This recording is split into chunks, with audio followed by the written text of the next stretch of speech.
দর্শক বন্ধুরা আসসালামু আলাইকুম। দেখতেই পাচ্ছেন আমি এই মুহূর্তে একটি ব্যাপক বড় করলার জমিতে অবস্থান করছি। মাশাআল্লাহ আলহামদুলিল্লাহ এই করলার জমিতে খুব ভালো ফলন হয়েছে।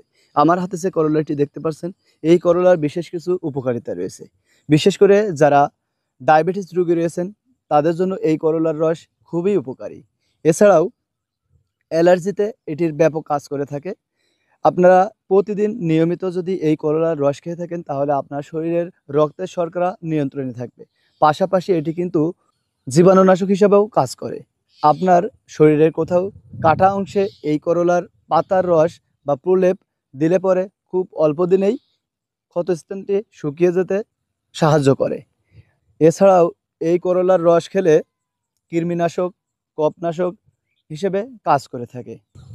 অ্যালার্জি হলে এই করলার রস ২ চা চামচ করে প্রতিদিন নিয়মিত খেলে ইনশাল্লাহ আপনার অ্যালার্জি সেরে যাবে। পাশাপাশি চর্মরোগের জন্য এটি ব্যাপক কাজ করে থাকে।